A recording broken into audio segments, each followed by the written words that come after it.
hyperacidity, arthritis, and many more. Functional medicine is a patient-centered approach that identifies the root cause of diseases and creates personalized treatment plans. Obesity is linked to several associated diseases, including diabetes, insulin resistance, thyroid issues, and abnormal cholesterol levels. By managing obesity through functional medicine, we also reduce the risk and impacts of these associated conditions. At our clinic, we offer customized diet plans for individuals who require special attention. We educate individuals about healthy dietary habits and lifestyle changes, aiming to treat the root cause of disease conditions like obesity. Our mission extends beyond personal health benefits. We are dedicated to help society in preventing life-threatening diseases through education and proactive health management. Now, let me introduce today's speaker, Dr. Praveen Jacob. Dr. Jacob is a graduate in naturopathy and yogic sciences with masters in biochemistry and functional medicine from USA. He has returned to India to train numerous doctors in functional medicine and has given educational talks to managing lifestyle diseases all over the country as well as internationally. He's a chief consultant at Clair Veda Ayur Clinic in Mangalore and the chief scientific advisor at Atmanthan Naturals. We also have our consultant, Dr. Vishnu Satheesh, a BMS graduate from Rajiv Gandhi University of Health Sciences, Bangalore, a functional medicine practitioner with an experience of 8 years, and he's a specialist in treating gut, skin, and autoimmune conditions. So today's webinar will cover the following topics. We'll be talking about evolutionary perspective of human dietary habits, insulin resistance, triple etiology of obesity, comparison between low-fat and high-fat communities, historical timeline of fat aversion, and management strategies for obesity. After this presentation, we'll be having a question and answer session. And now I hand over to our esteemed speaker, Dr. Praveen Jacob. Over to you, sir.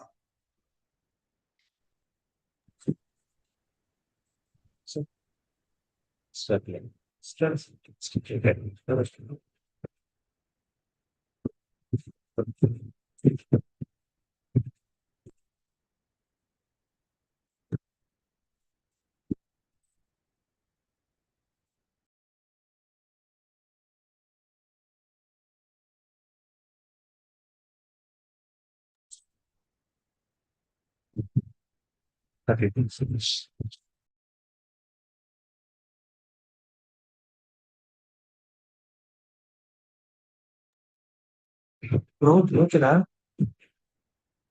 Okay.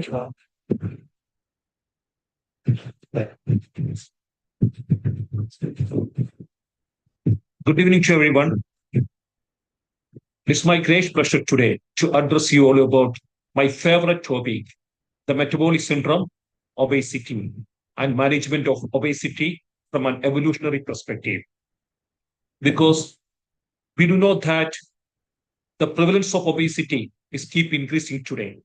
Maybe 50 to 60% of Indian population estimated to have overweight.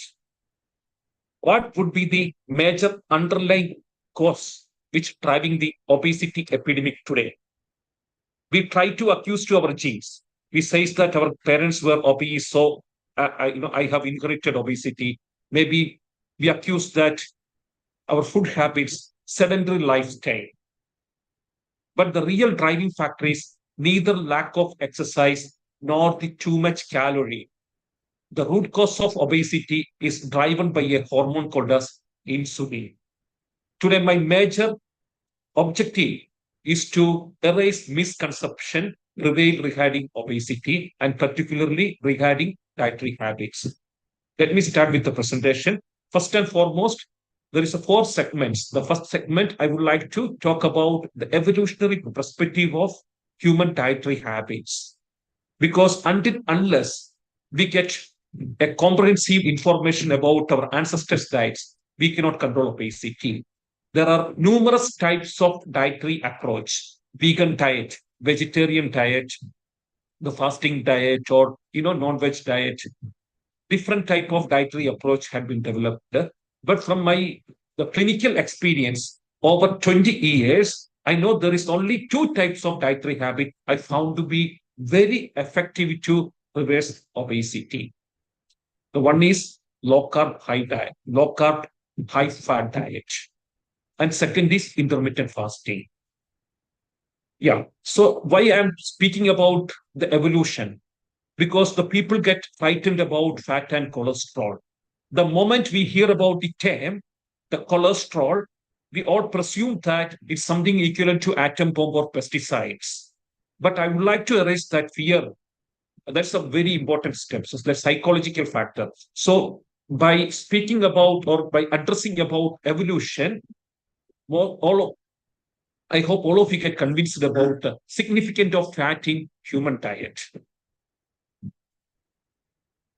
I think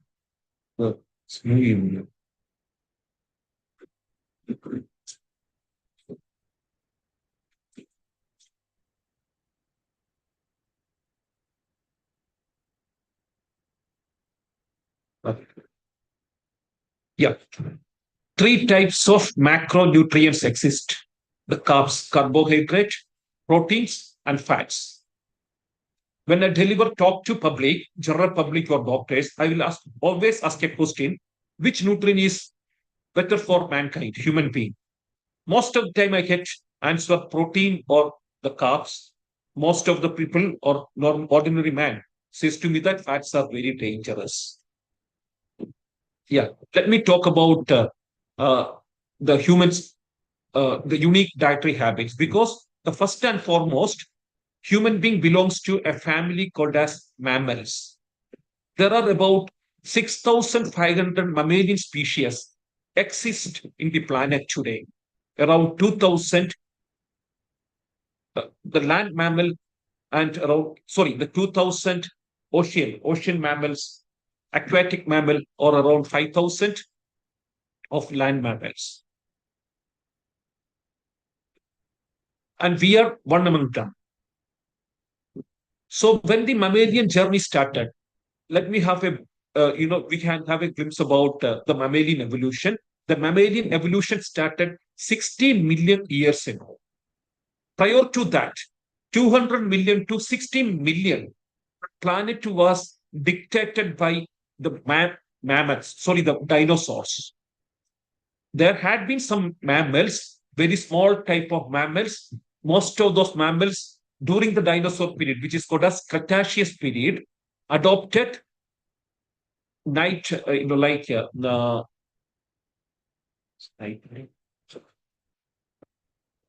yeah. So yeah, most of them were occupying the trees, and because the mammals never spared the small creatures. And once the dinosaurs disappeared or wiped out from the planet about 60 million years ago, a comet struck to the coastal side of Mexico, which created a huge crater and resulting in extinction of dinosaurs, which were ruling the planet for over the past almost 140 million years. So once the dinosaurs extincted, wiped out from the planet, which was the golden opportunity for mammals, mammals started diversifying in the planet. Yeah, so we belongs to a subdivision of mammalian species. As I pointed out, there are about 6,500 mammalian species exist in the planet today. And we are a subspecies of mammalian family called as primates. Primates belongs to a type of, the monkeys, apes, generally called as primates. Today, 400 types of primates are found in the planet. Few of them are found in South America. Few species are found in Asia and Africa. So 400 mammalian species. So our genes are very close to the primates. Approximately 98% to 99% gene resembles with the human being. Yeah. So the primates, the 400 primates, again divided into three families. One is prosimians. Second, monkey family. Monkeys divided into two more families called as New World monkey and Old World monkey, and four types of apes. So this is the larger family human being belongs. So the major uniqueness here, the most of the primates adopted a life on the tree. The arboreal, maybe, the foraging on the trees. And their diet is rich in fruits and leaves. and one primate, Homo sapien, is found in the land. Rest of the primates lives on the top of tree. So we need to understand what was the diet of the primates, or the primate evolution started about 50 million years ago. The dinosaurs wiped out 60 million years ago, and the primate evolution started about 50 million years ago. And what is the diet of our primates? Because very crucial to understand unique nutritional requirements of primates. So mostly 60 million to 6 million years, the most of the primates, the 400 primates, they were living on the top of the trees, enjoying fruits and leaf. Fruits, leaf, and most of the leaves and fruits are naturally contaminated with the insects. Unknowingly, they're likely to ingest insects. So what is the major nutritional content of macronutrient found in fruits? The fructose. Fructose is a simple sugar, C6H12O6, which is a major ingredient, macronutrient found in the fruits, and soluble fiber. The leaf, the green leaves are rich in protein and fiber. Insects provided vitamin B12, which was the diet of our primate cousins for a period of almost 55 million years. Yeah. So what happens? But today, the human diet, we can consume starch like rice, wheat, ragi, which are rich source of starch. The primate diet is devoid of starch, complex starch. We ingest lots of fat like ghee, butter, cheese. We can ingest meat and cholesterol. Only one primate, that is Homo sapiens. We have the privilege of eating wide varieties of nutritional rich foods, including long chain fatty acids, complex carbohydrate, the two crucial nutrients which made our brain larger than rest of the primates. So how this transition happened? So when all the primates are on the top of tree, why we reach the ground? Have you ever thought about this mystery? I used to think many times, always I used to ponder about this fact. Why being a monkey, we should have been lived on the top of tree. How I left the trees and reached to the ground? That question helped me to understand the unique nutritional requirements of Homo sapiens, human being. The 6 million years ago, the climate variation. Prior to that, the primates were living on the tropical forest, mainly in Asia and Africa, the dense forest, and they were living a comfortable life because the life on the top of tree is very comfortable. One of the main benefit, they don't have much predators on the tree, unlike in the ground. The ground life is very tough. So they were enjoying a comfortable life and exercising and, like clinging on the one branch to another branch. But 6 million years ago, the climate variations, like the African forest or the Asia, experience very warm and cold weather. That leads to disappearance of huge trees, which is displaced by grasslands, savannas. So the monkeys, they're enjoying the traditional food of fruits of leaf, were forced to abandon the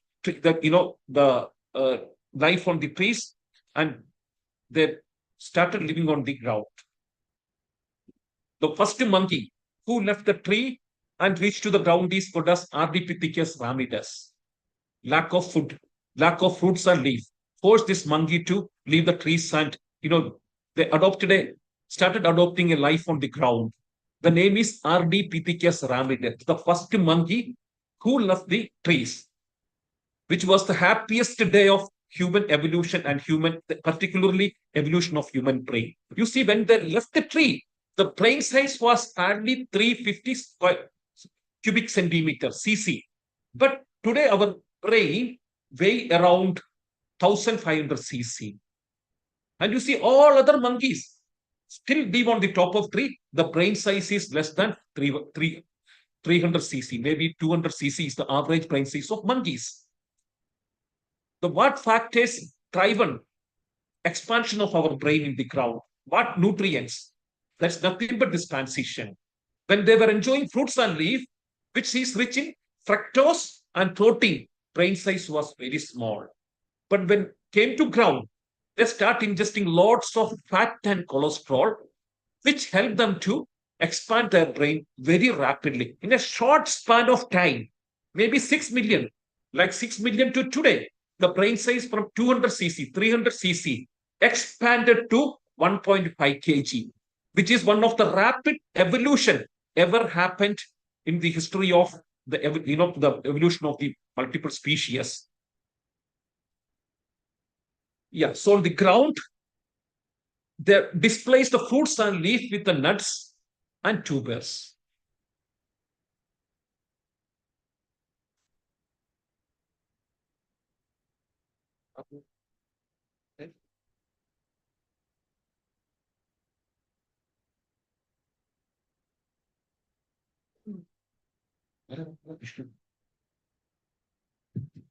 Yeah. So why I'm insisting about evolution, without understanding our ancestral food habit, it is very difficult to understand what we need to consume to tackle our obesity. So for instance, the nuts are rich source of fat, tubers, rich source of starch. But you see, the traditional food was the fructose and the protein from the leaf. So there is a transition from the simple sugar to fat-rich nuts and the starch, which is rich in complex carbohydrate. Yeah. So this transition played a crucial role because human brain is composed of two vital nutrients called as fat and cholesterol. See, when on the top of tree, the 400 species of our cousins, they have same genes like me and rest of the human being. When they were eating the fructose and leaf rich in protein, the brain size was 300 cc. But in contrary to that, on when they on the ground, when they start ingesting lots of nuts rich in fat and the starch, the brain size started expanding to 1.5 kg. So that's what I mean to say is that the fuel for mankind, all other mammals, they don't require as much fat we require. So the best fuel for mankind, human being, is nothing but the fat and cholesterol. That is the exact reason when we start eating low-fat diet and displaced by high carbohydrate, the metabolic syndrome and lifestyle-related disorder start emerging. So from the evolutionary perspective, the one fact is sure that lack of fat can contribute to obesity and metabolic syndrome. And you see, even addition to on the ground, the fat in the nuts, because no other species, mammals, they don't have that intelligence to break the nuts. But because of our intelligence, the primate ancestors learned the art of breaking the nuts. That was a crucial point in the evolution.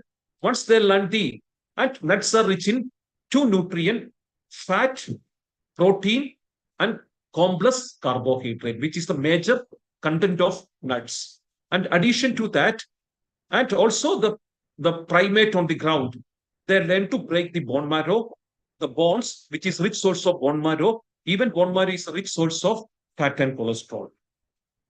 Yeah. So slowly, when we reach to ground, start eating lots of fat, our lifespan started expanding.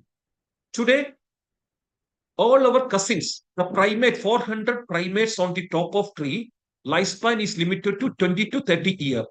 So they do lots of exercise, jumping from one branch to another branch, eating lots of fruits and leaf.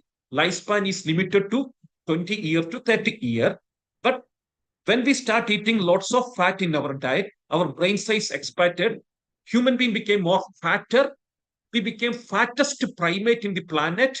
And parallel to that, 4-time life expectancy increase. Today, human lifespan is about 50, 60 to 80 years.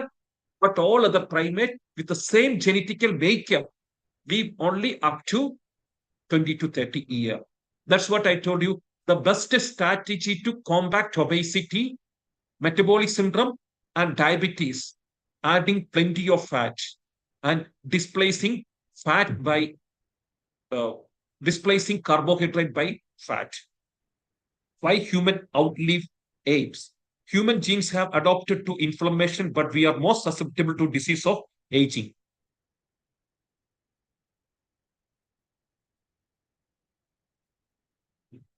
Yeah. So what made the humans the fat primate?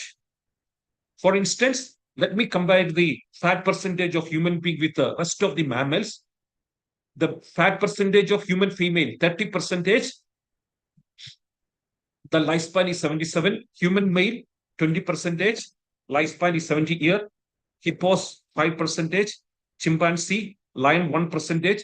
So the major mystery is that animal with the muscular structure, they perish faster. They die sooner. Like lifespan is very shorter, 10 years to 15 years. Lion, horses, or tiger, canines, most of the muscular animal die faster, but larger size, body size, like blue whale. Only one mammal outlive Homo sapiens, blue whale. Life expectancy is 150 to 200 years. Even the hippos and elephant lifespan is much better than smaller mammals. Smaller mammals die faster, muscular mammals die faster, but fatter animal live sooner. And over the period of evolution, we became more fatter. For instance, we deposit more fat under the skin, fat behind the buttocks. That's very, very important steps, because the fat which is stored in our one important question. Why do we store more fat? Look at here, the chimpanzee fat percentage is just 4, and all other monkey fat is 1%. But human being, the Homo sapiens, a primate, have 20 to 30% fat. What could be the answer? We lost the muscles when we left the tree, or our primate cousins on the tree. They were more muscular because you required stronger hand to cling on the branches of the trees. To move from one branch to another, stronger muscles are required. When we left the trees, reached the ground, we lost the muscles, displaced by fat. Why do we store more fat? And you see the female, they have additional 10% fat in the body. This is very important question, which can help you to understand what is the best fuel for mankind. Because the brain size. You see the brain. All other mammals, they survive by muscles. Speed is their major criteria to survive in the planet. Okay, so muscles are the major factor which help them to survive. But I told you, muscles are made by protein. Brain is made by fat and cholesterol. Brain is made by fat and cholesterol. Muscle is made by protein. Yeah. And unlike other mammalian species, where 60 to 70% of total energy budget allotted to muscle. Okay. The major fuel, like 70% of food we consume, allotted to muscles.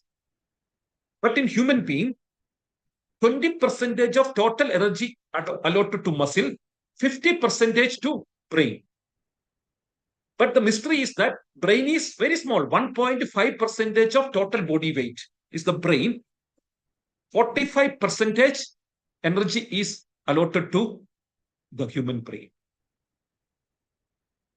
Good point. So we require more fat in the body to ensure adequate fat supply to the brain. So over the period of evolution, as we became more fatter, our brain started expanding very rapidly. So extra fat stored in human body is the main purpose to fuel our brain.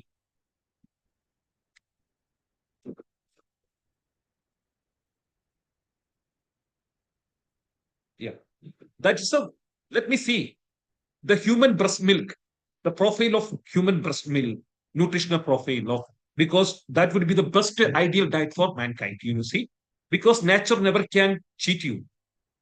The human breast milk, the calories, 60 calorie, the fat, 4.5 gram of fat. 60% of calories in human breast milk derive from fat. But in cow milk, 40% of energy derived from fat. See, the protein, which really I was astonished when I evaluated the human breast milk, I found the protein content is extremely low compared with all other mammalian species. Their breast milk is rich in protein because they require a stronger muscle, rapid development of muscles. You see, the human breast milk protein is only 1 gram. In contrast, the cow milk consists of 3.5 gram of protein, carb is 6 gram. So 60% of energy of human breast milk derive from fat, which signify that we have a unique nutritional requirement. Unlike other mammal, our fat requirement and cholesterol requirements are mostly 5 times higher than other mammal because our brain utilize most of the calorie we consume. And addition to that, brain is made up of 2 vital nutrients called as fat and cholesterol. And you see, this image signifies that we are a fattivorous. Human being is not a herbivorous. We are not a omnivorous or carnivorous. Human being is a fattivorous designed to consume and enjoy maximum fat and cholesterol in their diet. Yeah, so I'm just briefing. So over the period of maybe, as I told you, when we came ground, brain size was 300 cc. Like 40 lakh years ago, brain size was 300 gram. And by adding lots of fat from the nuts and starch from the tubers, brain size reached to 1200 cc about 7 lakh years ago. The species called as Homo heidelbergensis, the first species who invented fire. From the Homo heidelbergensis, about 5 lakh years ago, split into 2 groups, Neanderthal and Homo sapiens. 5 lakh years ago, the brain size of sapiens enlarged to 1450 cc in Africa. Neanderthal brain size was slightly bigger than Homo sapiens. It's about 1600 cc. 50,000 years ago, the Neanderthal had been extincted from the planet by some, the theories proposed that the sapiens, they were more smarter in group activities, have killed and almost, wiped out Neanderthal from the planet. Today, only one primate remains in the ground, which is human being, Homo sapiens, who has the largest brain, and we conquered 6 continents. You see, all other mammals, they have limited to some continents. Okay, the camels found in deserts, or something like some aquatic mammals found in ocean, or a tropical forest. All the species are limited to some terrain. But contrary to that, Homo sapiens, they have conquered nook and corner of the planet. You go to the Tibetan plateau, or you go to ocean or tropical forest. And perspective of climate variation, maybe it's a cold climate or hot climate, we are successful creature. We have conquered the planet by our brain, not by muscles. The dinosaurs ruled the planet 150 million years ago by body size. But we are ruling the planet today by our intelligence, and which the intelligence attributed to the fat and cholesterol. So then when the obesity epidemic started, or metabolic syndrome started, osteoporosis, the history goes 10,000 years ago. Not 1,000, sorry, it's a 10,000 years ago. As I told you, 6 million, the human diet, ancestors' diet, was rich in fat and cholesterol, like protein, nuts, meat, eggs, fish, vegetables, little bit of honey. This was the diet for most of the time of evolution. But 10,000 years ago, a transition happened. So we came out from the forest, started cultivating grains. And the grains, suddenly there is a transition in the nutritional exposure. which resulted in the obesity epidemic. Let me tell you what is the major nutritional ingredient of grains. Most of the grains are rich in carbohydrate and very poor in nutrition. But you see, our genes are adopted for fat and cholesterol. And human being, when we expose to low-fat grains, the major problem of grains is that it is very low in fat. It's not because of high carb issues emerge, because it is extremely low in fat. So our genes are adopted and mutated for the fat-rich diet. But when we suddenly start exposed to grains, which is very low in fat, the obesity to diabetes and metabolic syndrome started initiated. And you let me tell you the carbohydrate density of pre-agricultural diet. The fruits, 10 to 15%. The vegetable, 4 to 8%. Nuts, 15 to 20%. The fish, 0%. Tubers, 15 to 25%. And vegetable, 2% to 4%. So this is the nutritional profile of our pre-agriculture diet, the hunter-gatherer diet. But when we start consuming the grains, the nutritional, like carbohydrate density, it went to 60 to 80%. Let me explain the pre-agricultural diet with the grains.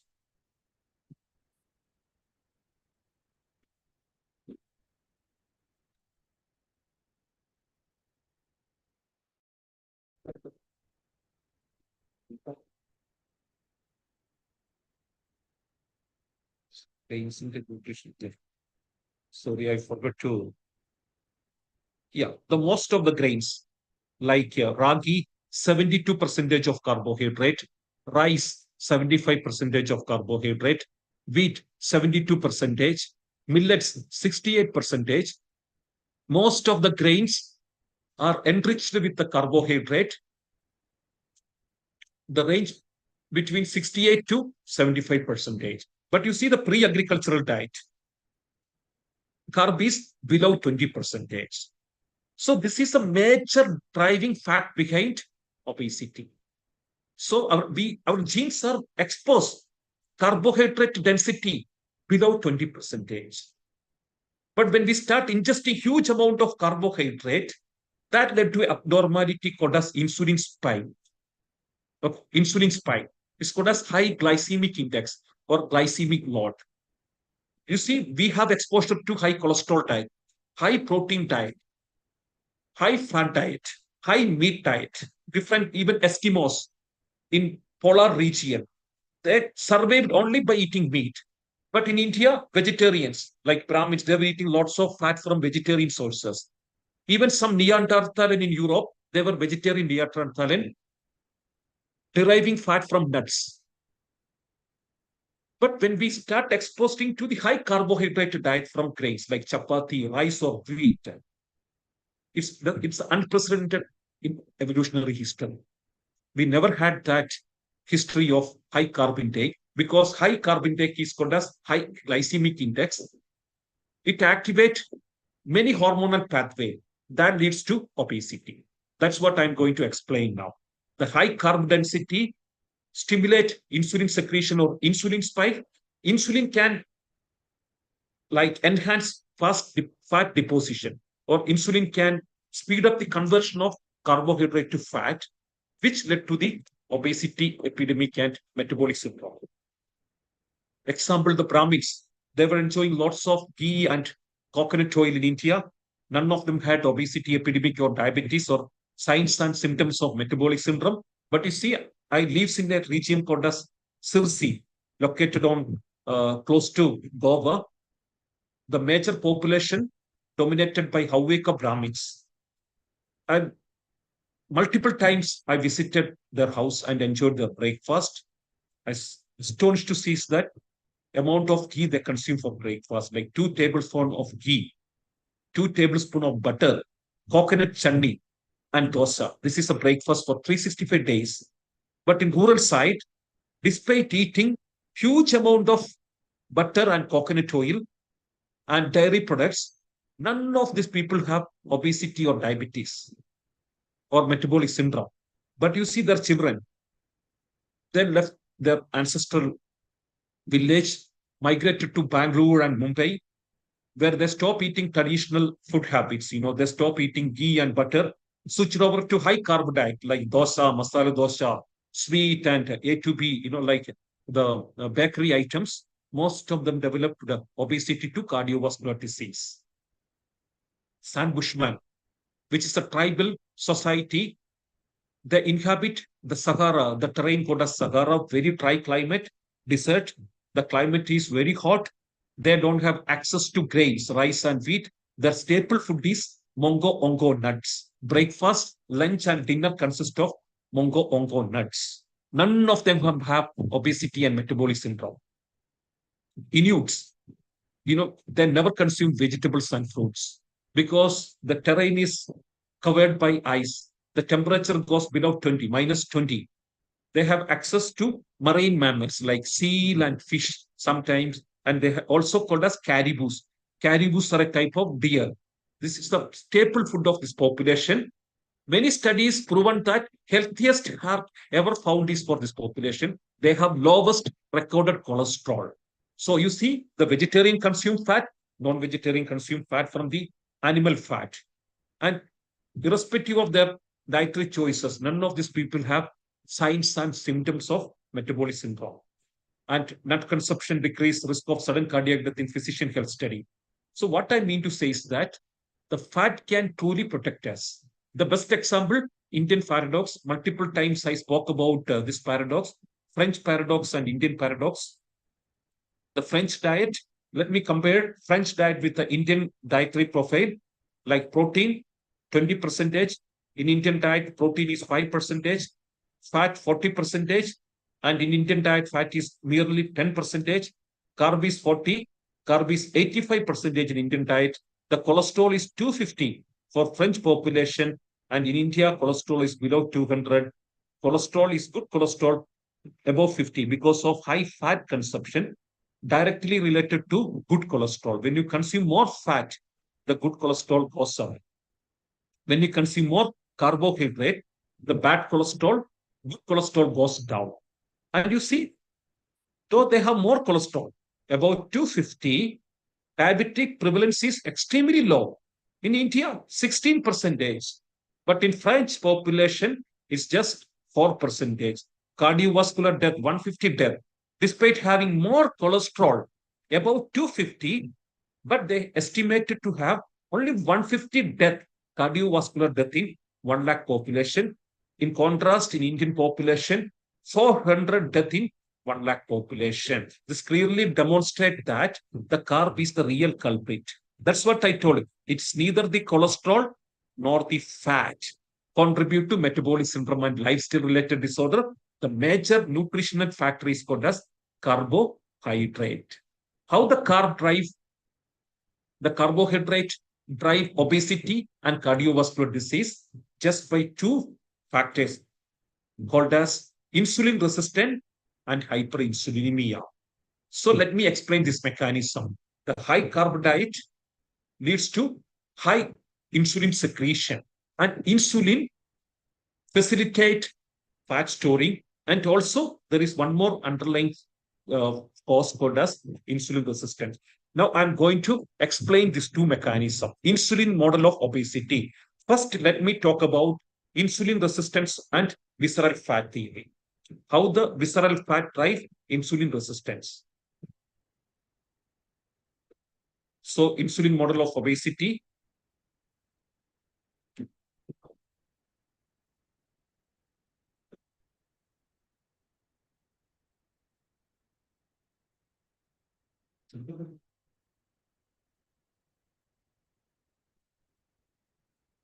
Yeah. Now the first model, insulin resistance theory, lifestyle-related disorders and metabolic syndrome mediated by high carb diet leads to visceral fat. Okay, visceral fat. Visceral fat leads to an underlying condition called as insulin resistance. Insulin resistance leads to metabolic syndrome such as fatty liver, PCOD, obesity, type 2 diabetes, and hypertriglyceridemia. The root cause is insulin resistance. Insulin resistance stems from visceral fat, and visceral fat drive a condition called as insulin resistance. Let me explain this mechanism, how visceral high carb, visceral fat, and insulin resistance are mediated. The visceral obesity, a civilization syndrome behind most of the modern ailment. As I pointed out, two types of fat exist. We are fattest animal, fastest primate particularly, but fat under skin, called as subcutaneous fat, fat in the buttocks. Their good pattern of fat deposition helps to live you longer. That's the reason female live longer. Female deposit more fat in the buttocks region. Unlike man, man is more muscular. But you see, when the fat deposition pattern change, drift to on the central region, on the visceral region, intra-abdominal fat is called as visceral fat. So fat in abdominal cavity, fat surrounding the organ. Have you seen the chicken, surrounding the organs, yellowish fat? So fat surrounding the organ, fat located inside liver cells, intrahepatic fat, called as intrahepatic fat, fat surrounding the organs, fat in the abdominal cavity, called as visceral fat. Very dangerous type of fat deposition. That's what you see. In India, cholesterol, we have seen cholesterol is very low. The cholesterol is very low for Indian population. Fat consumption is very low. HDL also very low. High number of cardiac patients. Low cholesterol. But they found only one abnormality, belly fat. Most of the Indian men you see after 25 or 30, they start developing belly fat. It's called as visceral fat. So most of and India is the capital of lifestyle-related disorder. Highest number of diabetic patients are found in Indian subcontinent. Cardiac patient is not driven by cholesterol. That's a mystery. It's driven by visceral fat. That's only one abnormality which can be detected for Indian population. And the visceral fat is result of high carbohydrate diet. So visceral fat leads to a condition called as insulin resistance. And the insulin resistance can manifest as blood pressure, type 2 diabetes, dyslipidemia, a condition called as which can predispose cardiovascular disease as well. And see association of central obesity and insulin resistance with high prevalence of diabetes and cardiovascular disease in elderly population with low fat intake and lower than prevalence of Indian paradosis study. Underlie that the only one abnormality detected for Indian population with high number of diabetes, that is a central obesity called as visceral obesity. Why this visceral obesity? The fat deposition on this abdominal cavity, very dangerous. How it can drive metabolic syndrome, diabetes, and obesity. Yeah, insulin resistance can manifest as type 2 diabetes, non-alcoholic fatty liver disease, hypertriglyceridemia, PCOS, obesity, dyslipidemia. The root cause is insulin resistance, IR, insulin resistance. Insulin resistance and the polycystic ovary syndrome, insulin resistance and NAFLD, non-alcoholic fatty liver disorder. So we have a common belief, high fat diet leads to fatty liver. No, the root cause is insulin resistance, not even from alcohol consumption. Today, out of 100 fatty liver cases in India, 80% belongs to non-alcoholic fatty liver disorders. The root cause is insulin resistance. Insulin resistance is related to visceral fat. Visceral fat attributed to high carb diet. See, hypertriglyceridemia, insulin resistance and metabolic syndrome. So most of my patients in my clinic, I found this pattern that in lipid profile, The cholesterol is normal, HDL is very low, bad cholesterol is very low, normal range, but most of them have consistently high number of triglyceride, which is a major factor contributing to cardiovascular disease like heart attack and stroke. The main risk factor, it is not the LDL cholesterol, bad cholesterol. It is the triglycerides. If your triglycerides are elevated, definitely your blood vessels are in dangerous conditions. The heart is in a dangerous situation. And that's the underlie the insulin resistance, hypertriglyceridemia. Insulin resistance is the root cause of type 2 diabetes. Obesity also driven by insulin resistance. Yeah, so this how the insulin resistance, I told you, related to visceral fat. How visceral fat leads to insulin resistance. Let me show you. Study shows that the visceral fat, the fat in the abdominal cavity, found to secrete numerous toxins called as cytokine, inflammatory cytokines. You can just imagine, say that it's like a pesticides or toxins. 400 toxins are identified, produced from visceral fat. You see the vegetables, we always say is contaminated with the pesticides, might be contaminated with the 5 to 10 pesticides. But visceral fat from your own body can produce as much as 400 types of toxins. And these toxins distract insulin receptor, leading to a condition called as insulin resistance. Yeah, mechanism of insulin resistance. Yeah, the glucose, you can see the sugar. The key is the insulin. Insulin bind to the receptor, and sugar enter to the mitochondria. This is the mechanism, okay?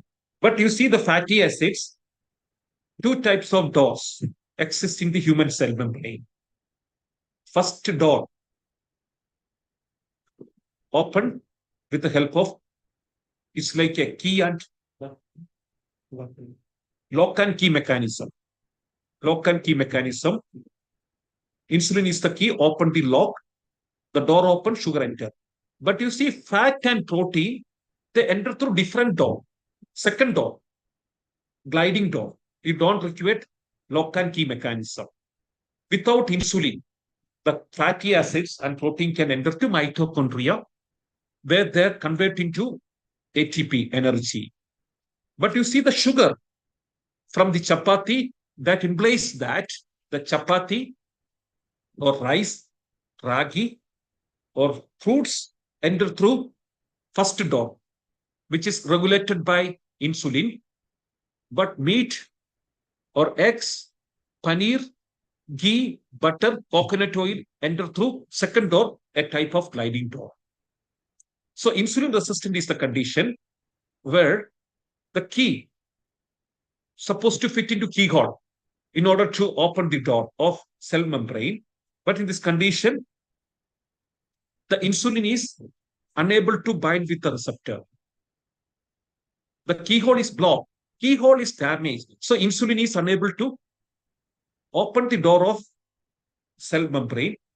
So glucose is failed to enter. The glucose cannot, if the glucose cannot enter to mitochondria, it cannot convert into energy. The glucose which stays outside convert into fat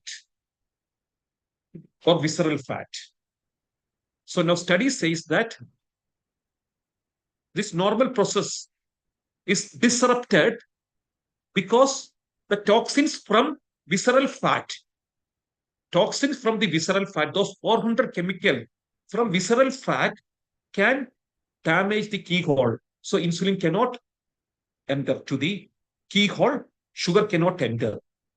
Once the sugar cannot enter to mitochondria, the sugar in the bloodstream started build up. That's called as type 2 diabetes. The sugar which cannot enter to mitochondria can convert into fat, and you start putting on more weight. The sugar which cannot enter to mitochondria can build up in your blood vessels. It's called as endothelial dysfunction, leads to heart disease, premature heart disease. So all these issues emerge from the toxins from the visceral fat. That's what I told you. Type 2 diabetes is not mediated by your pancreas. It is mediated by your visceral fat. Yeah. So the receptor, insulin is supposed to open the door, and sugar is supposed to be, taken by cell membrane, and in mitochondria, they convert into ATP. This process is disrupted by process called as insulin resistant. Glucose is visceral fat, toxins from the visceral fat. Now, let me tell you how the visceral fat is generated. The carbs, like maida, 75% carb, rice, 75%, oats, 70% carbs, the corn, 71%, wheat, 72% carb, white rice, 75%, millet, 72% of the carbs. So the carbs in liver convert into fat. Okay. It's not from the dietary fat. The carbs, excess carbs in our diet, convert into triglyceride in human liver and deposit in the visceral region. For instance, imagine you're consuming 3 chapati. The first chapati likely to convert into ATP, energy. Most of us lead sedentary life. We don't require so much energy. Second chapati and third chapati likely to convert into fat in liver and deposit. I hope you understood. For the future utilization, this is a mechanism. So excess carbs. So the first portion of rice, maybe first 4 to 5.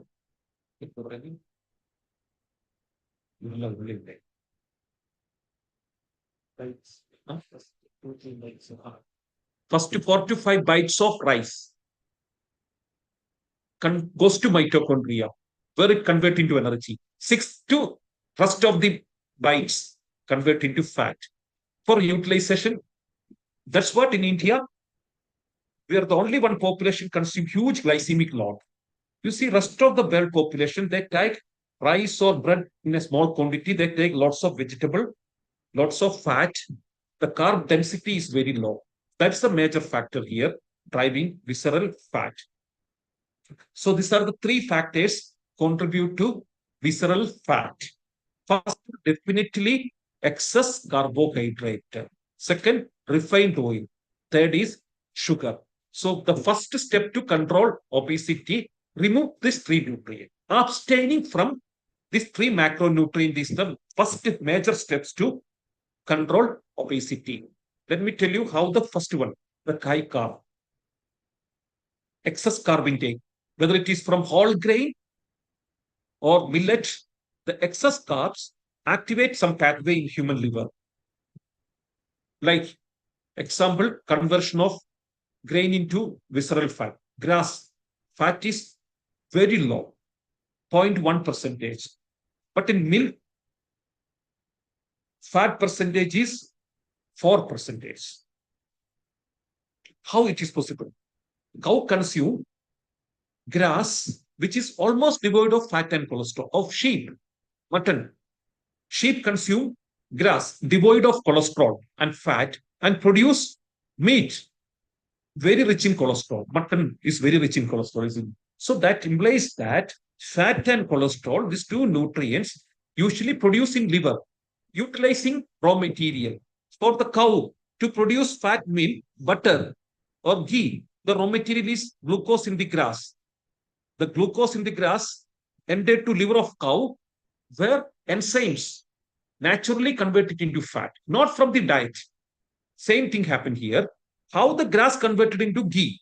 Similarly, excess, not the rice or wheat, excess rice, wheat, or millet or oats, that convert into fat and deposit in the visceral region. That's what I told you. First and foremost step to control obesity or visceral fat.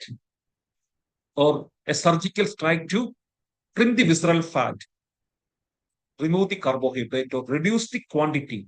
Maybe very small portion size should be controlled.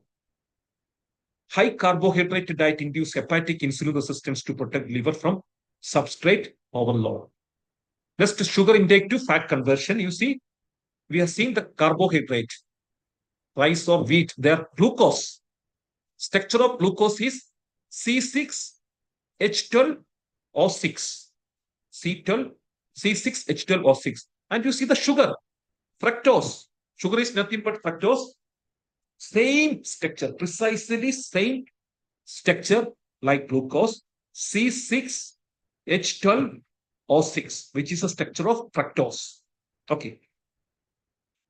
So the fructose cannot convert into ATP. Like I told you, glucose can convert into ATP. Excess glucose convert into fat. Like first chapati, glucose in the first chapati convert into ATP. Glucose in second chapati convert into fat.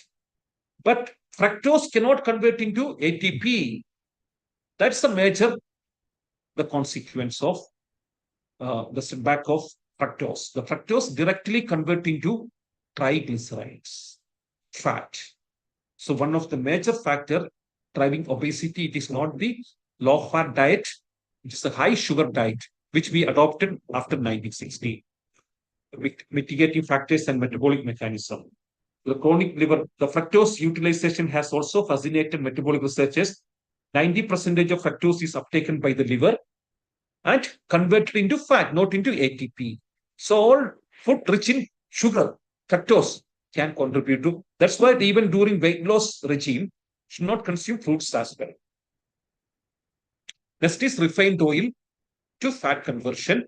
Almost all refined oil, called as sunflower oil, cottonseed oil, soybean oil, very dangerous because they reduce your LDL cholesterol, bad cholesterol, but they increase visceral fat and inflammation. Let me go and study BMJ, British Medical Journal. Consumption of vegetable oil containing omega-6 fatty acids such as linoleic acid is the most effective way to induce fatty liver disease. Saturated fat reverse NAFLD. Sugar, particularly fructose, also cause NAFLD.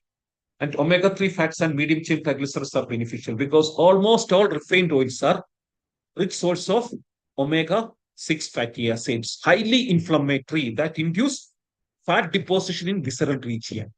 So you see, after introduction of this three molecule, we have seen refined oil, the bread and too much carbs like a refined carbohydrate, refined oil, and sugar. I see the cake. What is the composition of cake?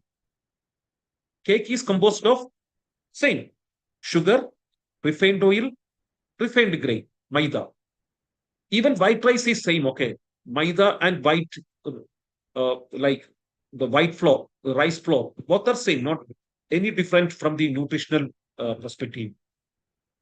The biscuits, composed of same combination, cake, rusk, noodles. So whatever we consume today, but you see, from the evolutionary perspective, we have seen 6 million years of evolution. Never being the part of evolution. Never being the part of evolution. But you see, that's why the hunter-gatherers who take lots of meat and cholesterol, they don't have issue. Vegetarian who took more ghee and butter never had issue. But irrespective of dietary choices, like whether vegetarian or non-vegetarian, when we expose to this food habits, packed foods, composed of these three nutrients, most of the lifestyle-related disorder to cancer epidemic started emerging. The pharmacies, number of pharmacies start outnumbering grocery shops. When you see from 1990s, 1980s, the number of hospitals proliferating in our community, multi-speciality, super speciality hospital, this all issues started emerging after introduction of the food enriched with the three macronutrients. See the omega-6, very dangerous. You have to avoid at any cost. Sunflower, cornseed, cottonseed, soya bean. But you see coconut oil are ranked the best oil in the planet because very low in omega-6 fatty acid. Only 2% of omega-6. ghee and butter, 3% of omega-6. But all other oils are very rich because this balance is very crucial to counter metabolic syndrome and inflammation, omega-6 and omega-3 ratio. By abandoning this oil, discarding this oil, edible oil from our diet, we can reduce the omega-6 intake. An emerging risk factor for obesity, disequilibrium of polyunsaturated fatty acid metabolism contribute to excessive adipose tissue. What is disequilibrium? Too much of omega-6 and low number of omega-3 fatty acids. Now, let me explain second model. Now, we have seen insulin resistance and visceral fat. Now, let me talk about how hyperinsulinemia can facilitate fat storing.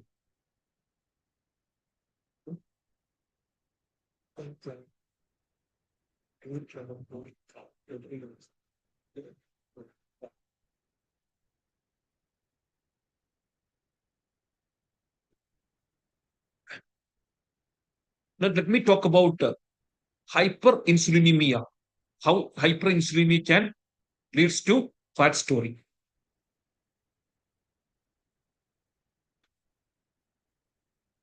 The low fat, high carb diet leads to insulin spike and obesity because we have seen two doors for cell membrane. We have noticed two doors. The first door, key and lock mechanism, insulin. When you consume carb, glucose can enter only through key and lock with the help of insulin.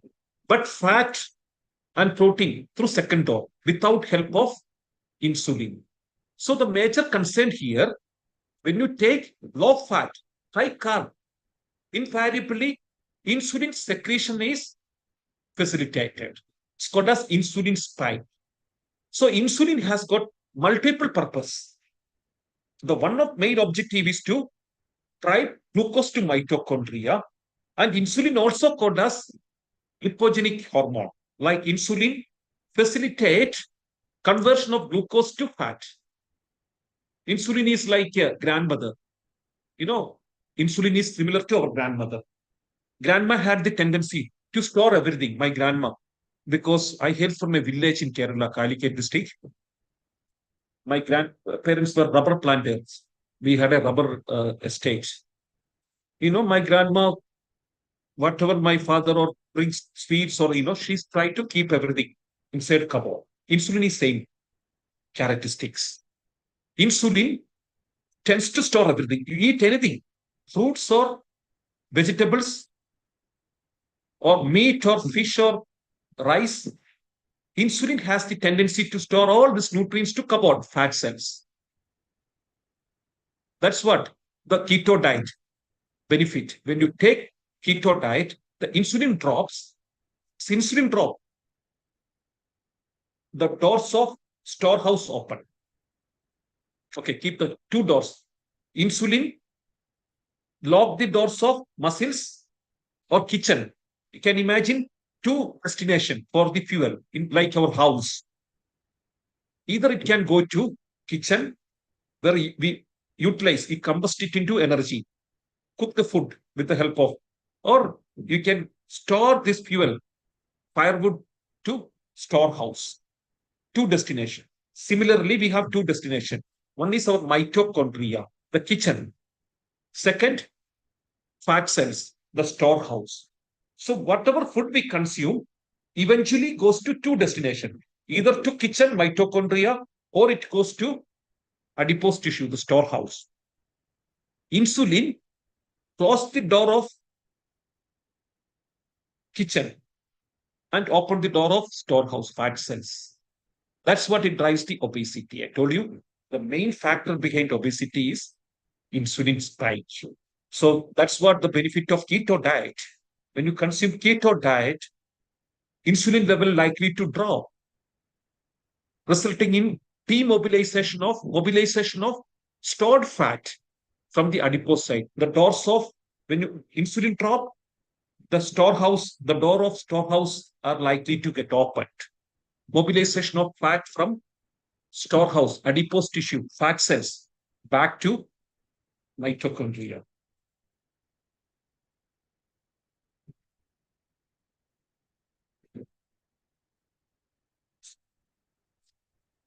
Yeah. So low fat, high carb diet. So the old model of obesity, high fat diet leads to obesity. Obesity leads to insulin resistance. Insulin resistance to hyperinsulinemia and type 2 diabetes. This was the old model of obesity. Now, high carb diet leads to hyperinsulinemia. See, this is the new model of obesity. It's not from high fat diet. High carb diet leads to insulinemia. Insulin increase the conversion of glucose to fat and also open the door of storehouse. Obesity. Obesity leads to, you are seeing toxins from the obesity, visceral fat, leads to insulin resistance. Insulin resistance leads to type 2 diabetes. So this is the new model of obesity. So it's a well-known fact now that high carb diet, from the evolutionary perspective, we are a fattivorous animal. We are created for lots of fat and cholesterol in the diet. That's what, when we start eating too much carb, most of the disease started emerging. Yeah, weight gain and insulin therapy, making gains. Does insulin drive the obesity? And the best example, the people, diabetic patient, when they start insulin therapy, within 1 month, they gain 5 to 10 kg weight. That demonstrate that insulin is the major hormone. It's a hormone which contributes to obesity, not from lack of exercise or eating too much calorie. Calorie never plays a role here. It's the insulin. Insulin is the major factor here. And you see weight gain and insulin therapy, British Journal of Diabetes and Vascular. Most of the diabetes patients with the insulin administration develop rapid weight gain. Example, one model for slice of bread, maybe 130 calories.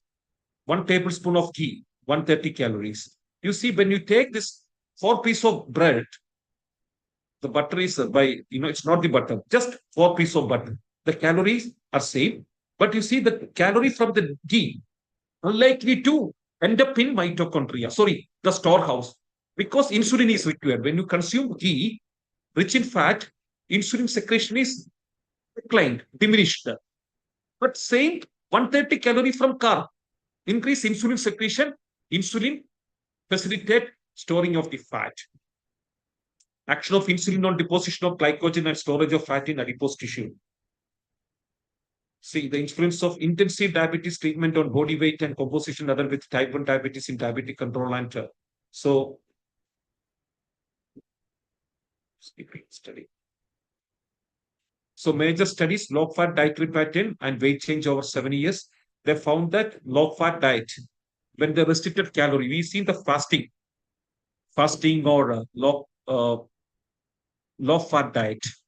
The patients lost the weight 3 kg initially, but again, most of them regained the weight. That's a major problem with the fasting or blank type of diet or vegetarian diet. We lose the weight another for 15 to 20 days. So we hit a plateau, like a stagnation. Beyond that, it's very difficult point, So that's what the benefit of low carb diet emerged from that. So the major factor here, low fat diet. Low fat diet, increase insulin. When you take low fat diet, definitely you take too much of carbohydrate and too much of carbs. Increase insulin secretion, insulin spike. Insulin drive the nutrients, whatever food you consume, whether it's non-veg or vegetarian food, to fat cells, storehouse. So let me tell you, ultimate cause and proximate cause and event. So you can understand what is the root cause of obesity here. Like alcoholism, the proximate cause is too much alcohol. We say that, we advise, stop drinking the alcohol. That's what we tell to everyone. Oh, this, my friend, you are abusing your body by alcohol. That's a simple advice. So, but ultimate cause may be different, like addiction, if you have addiction genes, family issues, stress, personality issues. So we have to heal these issues. Simply telling, reduce the alcohol intake or addressing the proximate cause, we cannot. We have to address the ultimate cause.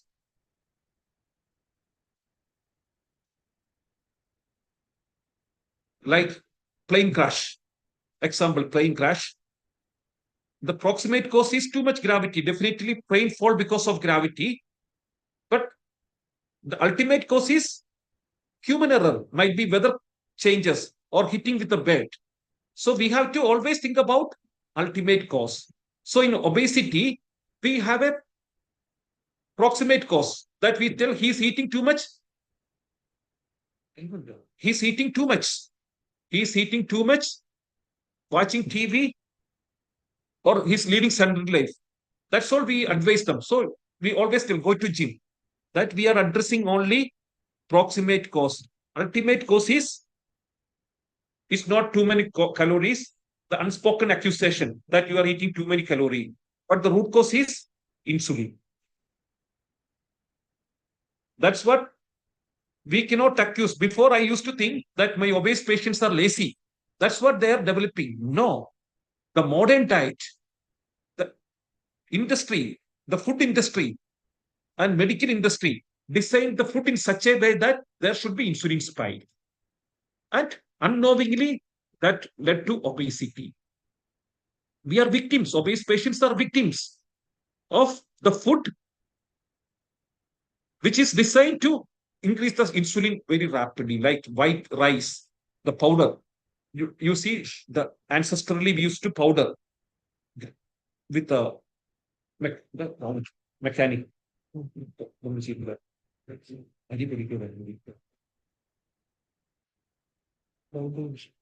With our hand, grounding with the hand, help, traditional way, or eating whole rice. But today there are sophisticated machineries which ground the grains into minor particle, very minor particle, which absorb very fast, rapidly to bloodstream, cause the insulin spike. And the most of the it's called as high glycemic index. When the sugar, like glucose, absorb very faster, very rapidly in a short span of time, within 30 minutes or 1 hour, that put a huge burden on the pancreas, leads to insulin spike. Insulin spike leads to obesity. Whereas some type of like starch called as complex starch, starch in tubers or starch in nuts, starch in pulses, they're called as resistant starch. That takes long time to break down and absorb.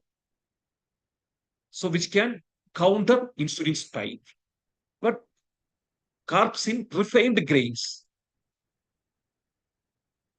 it absorbs very rapidly. Like imagine 100 gram of pulses, 50 gram of carbohydrate, 100 gram of rice, 80 gram of carbohydrate. So 80 gram carbs in the rice absorb in half an hour, 50 gram carbs in pulses absorb in 5 hours. That's a major benefit. It's called as glycemic index is very low. So all these high glycemic index foods are designed by food industries. That's the real cause of the disease. It's not the cholesterol. You see, the cholesterol was part of evolution. Fat was part of evolution. But this high glycemic index diet, which spiked the insulin, never part of our evolution. So let me come to the treatment protocol now. I hope you understood the insulin model of obesity, insulin resistance, the evolutionary perspective where we learned that the main food of Homo sapiens, our ancestors, the mankind, for longer period of time, after leaving the tree, the branches of the trees, when we came down to the ground, for 6 million, approximately 50 lakh years, the diet was rich in fat from nuts, tubers, starch from the tubers with a low glycemic index, lots of vegetables and fruits.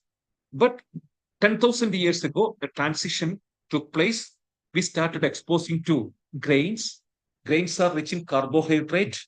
70% of the calories in grains derive from glucose and carbs, which break down very faster and absorb very faster from our body, intestine to bloodstream, causing the insulin spike. Insulin is not only transporting glucose to mitochondria, also convert glucose into fat and deposit in the adipose tissue, leading to obesity and obesity epidemic. visceral fat. Visceral fat produce so many toxins, leads to a condition called as insulin resistance. Insulin resistance can manifest as type 2 diabetes, PCOD, fatty liver, and most of the lifestyle related disorder. Matthew?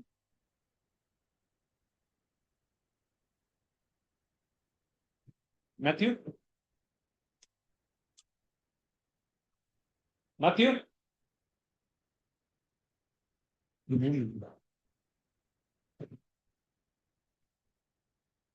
Okay. Yeah.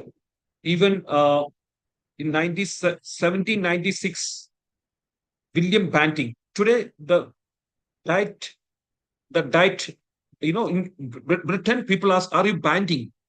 Banting means, are you doing dieting? Which is a term used in London for dieting. The name derived from William Banting. So back in 1863, he wrote a booklet called Letter on Corpulence, Obesity addressed to the public, which contained the particular plan for the diet follow. Banting pamphlet was popular for years to come and would be used as model for modern diets. Banting as a verb. So he told that the obesity is driven by carbohydrate. William Osler in 1849. Sir William Osler, the influential Canadian physician and co-founder of Johns Hopkins University, who wrote the Principle and Practice of Medicine, illustrated that most doctors of the early 90s considered that refined carbs were the chief cause of obesity. In his famous textbook, he described treatment of obesity with diet predominantly protein X and low in refined carbohydrate. Even our ancestors, grandparents were knowing that too much carb caused the obesity. They never had regret of eating eggs or cheese or butter.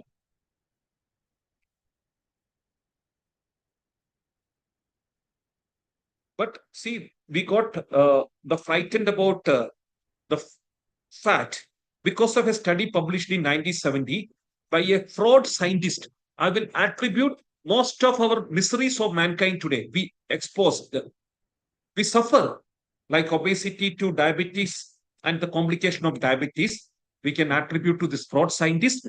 He propagated a theory in 1970 that he brought a study called as he told the cholesterol level predict the heart disease, saturated fat cause high cholesterol level, and monounsaturated fat and polyunsaturated fat is good for heart disease and stop the fat. So after his study came out in 1970, the American Heart Association started propagating a theory of low fat theory and low cholesterol theory. And subsequently, most of the health societies across the globe, Indian heart societies to WHO, start propagating that low fat is the ideal diet for human being. And we have seen the consequence. Insulin, did insulin help us to make fat? And you see, from the turn of 19th century to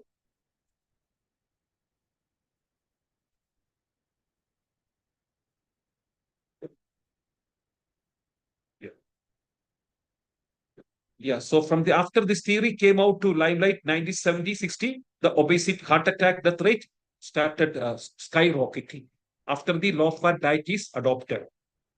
And overweight, you see, the 96-70 people stop eating fat because of Ansel Fro, Ansel Key, the 7-country study, and the obesity epidemic started shooting in unprecedented rate.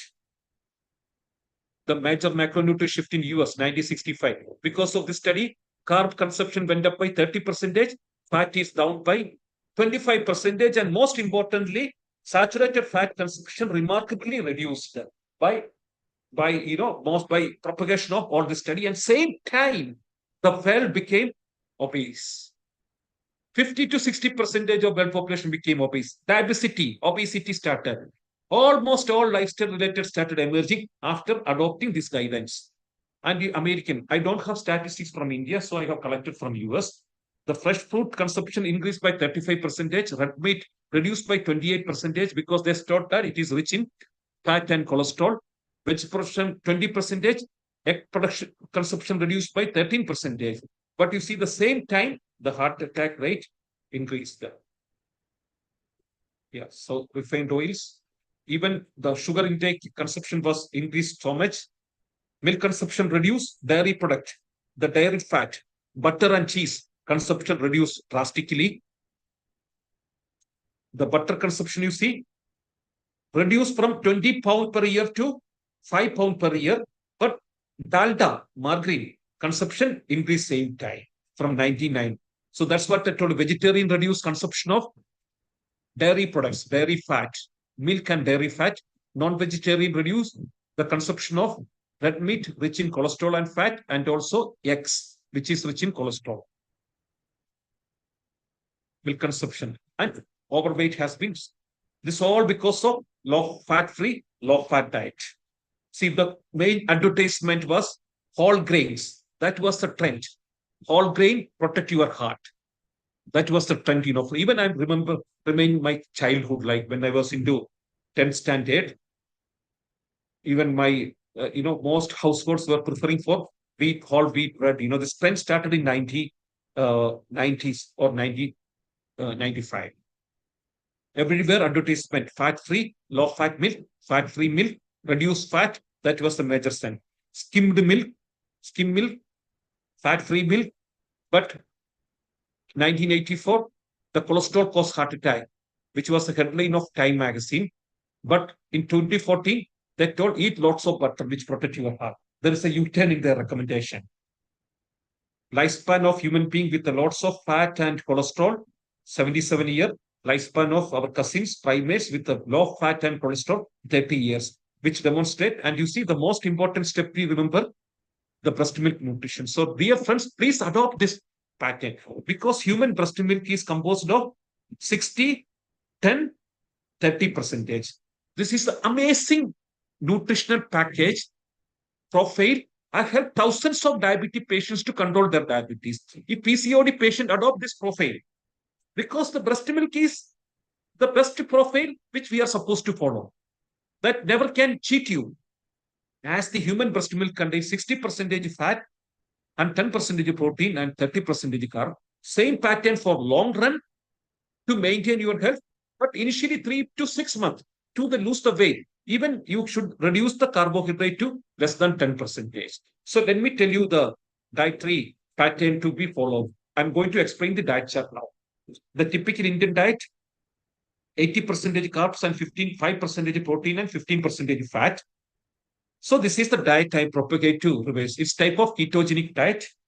So you understood ketogenic diet never can harm you, because we have seen from the evolution that we have an adaptation, because we have a larger brain. We can ingest as much fat as possible and we can process. Unlike any other mammal, if monkey eat fat, they die faster. If other mammal, because all the studies have been done on monkeys, and this poor creature don't have adaptation for fat, because we are the only one mammal in the planet adopted to consume fat because of our brain size. It's a large brain which is made by fat and cholesterol. So the fat should be 75%, carb should be 5%, and protein is 20%. This diet definitely help you to lose the weight. Reduce the visceral fat. That is important steps. More than losing the weight, losing the visceral fat is the most important and crucial steps here. 75% fat. And this is the maintenance diet I told you, in long run. This is the reversal diet. Maybe you can plan for 6 months. No issues. Without any issues, we can follow for 6 months. After 6 months, we can try to adopt this pattern. And typically Indian diet, carb is 80%. And in reversal diet, the diet what I'm propagating, maybe 80% fat, not 75%, 80% fat, 15% protein and 5% carb. Indian diet and maintaining diet, I told you, 80% carb, fat 15, but in maintaining diet, I propagate 45% fat. 60 is better because breast milk, fat is 60, carb is 30, and protein is 10. Okay, breast milk. So 60, 30, 10 is best one to maintain your diabetes. If your objective is not to lose the weight or maintain your health, adopt 60, 30, 10 diet. So these are the three nutrients leads to obesity. Maybe this is a typical diet, very low in fat and cholesterol, consumed by an ordinary Indian, where you have highest number of diabetic patient and cardiovascular disease patient. Let me explain the vegetarian diet plan initially. So the vegetable, all type of vegetable, because we have seen this is a part of evolution. Vegetable was the major, the food they have ingested. Main characteristics of vegetables, very low in carbohydrate. Grains, for instance, hold around 60 to 80% glucose, but vegetables, carrot is merely contain 8% of glucose, beetroot 8%, rest of the vegetable carry below 5% of carbohydrate. So I strongly recommend minimum 1 kg vegetable per day. In India, we have lots of vegetarians, but they don't consume adequate amount of vegetable. I love to call them as grainitarian. I don't call them as vegetarians. They are grainitarians. Most of their calories come from grains, which was not the part of human evolution. A recently added food to human menu. Next, paneer. Paneer rich in fat and protein.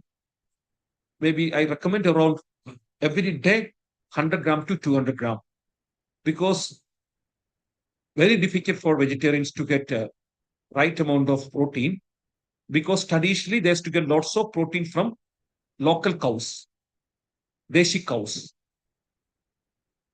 which was grass-fed Deshi cows. The quality of milk was very superior and super. Most of their nutrients they derived from milk. But today quality of milk has been deteriorated. So I recommend the paneer about 200 gram, tofu, yogurt is a good option, very low in carbohydrate.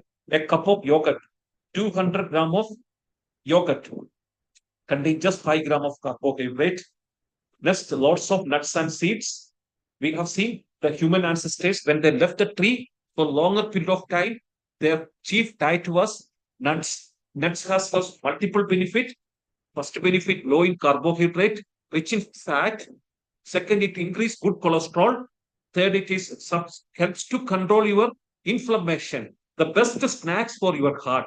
So multiple benefits from the nuts, including cashew, almond, groundnut, and all type of seeds as well. So minimum, I strongly recommend 50 gram to 100 gram of nuts every day. And nuts, typically in nuts, 60% calorie come from fat, like human breast milk. Human breast milk, 60% calorie come from fat. So the structure is mostly same. Nuts, seeds, all type of seeds, pumpkin seeds, sunflower seeds. Yeah, seeds are good addition. And butter and coconut, butter or ghee. So usually recommend the keto. Usually recommend keto coffee, 30 gram of butter, 2 teaspoons of coconut oil, and black coffee blend together for breakfast. Amazing drink to to suppress appetite, and also to regulate appetite hormones, ghrelin and cholecystokinin. The coconut oil, amazing, because it's enriched with lauric acid and medium chain triglycerides. I don't have time because time is running out now. It's a beautiful way to add to your menu to weight loss. Like I strongly recommend 1 coconut per day, and 1 coconut can give you 1,000 calories, maybe 50% of total calories per day. And those calories come from fat. 90%, 95% calories in coconut derive from fat, and particularly a type of fat called as medium chain triglycerides, lauric acid, which is amazing fat to boost your metabolic rate. So the snacks during this dietary regime, peanut butter and dark chocolates are permitted. So this is the diet. Once I promised you 3 months to 6 months without exercise. This diet helps to lose minimum 15 kg weight without exercise. But one more fact, there are some comorbidities like thyroid issues. Few people have insulin resistance, high insulin resistance. So you have to break the insulin resistance to speed up weight loss. So you can monitor insulin resistance by it's investigating fasting insulin, not the fasting sugar, fasting insulin. If your fasting insulin level is above 10, demonstrate that you have severe insulin resistance.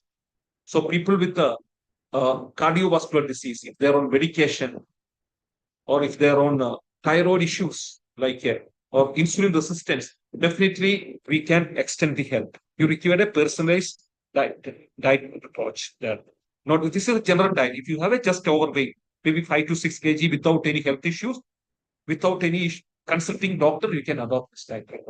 But if you have comorbidities or gastric issues or IBS, gallbladder is removed, definitely you require a personal diet chart with the help of assisted guidance from a expert doctor. This is the diet chart for non-vegetarian. Definitely the vegetables, up to 1 kg of vegetable every day in different formats, salads, steamed vegetable, or soup format. That's the pyramid, the base of weight loss pattern. Next is fish, meat, no limit. You can consume as much as you want. Usually I tell you my patients to follow steamed vegetable and steamed chicken or steamed fish for dinner. Breakfast could be around 5 to 8 egg white, 5 egg white plus 2 full egg with a steamed vegetable. We'll give you, share our diet chart in the group of slowly. Maybe within 2 days we'll share it. So maybe fish, meat, around 5 to 10 egg white and boiled egg including nuts, coconut and butter, peanut butter, and dark chocolate. This is the diet for non-vegetarians. So, and this part, like fat, even in vegetarian diet, all these foods are unlimited. You can enjoy as much as you want, no limitation. That's the major beauty of fat. Because as I told you, fat transport to mitochondria through second door without help of insulin, but carb transport with the help of insulin because you require insulin secretion. That's what people with a sedentary life, those who don't exercise, the best diet is fat, best fuel is fat. Those who do physical activity like labor classes, agriculture laborists, definitely they can eat little carb because there is another mechanism of transporting glucose. Even in absence of insulin, glucose can get transported even if you do lots of physical activity. Yeah. So I hope you understood the, now the time is only 15 minutes is left out. So I would like to enter directly to question answer session. So allow to clarify your some doubts. Yes, so there are a few questions in the Q&A section. That Okay. is, what is the effect of increased cholesterol on French paradox? And the doubt is that because cholesterol causes atherosclerosis. Yeah. So yeah, it's not the cholesterol cause the atherosclerosis, a condition called as endothelial dysfunction. You see hyperglycemia, too much sugar, diabetic patient. A simple example can help you to understand this phenomena. Diabetic patient, normal individual, in bloodstream, 100 milligram of glucose are supposed to transport every day. 100 milligram of glucose, 100 to 150, which is the normal range of glucose. Whereas in a diabetic patient, the glucose 300 to 400 milligram. So you can compare 1 unit of glucose into 1 truck. In a normal individual, 100 to 150 truck glucose is transported. But in diabetic patient, 300 to 500 trucks of glucose are transported. Because of excess glucose, excess number of trucks, glucose, the blood vessel, the inner part of blood vessel, a smooth part called as endothelium, get damaged.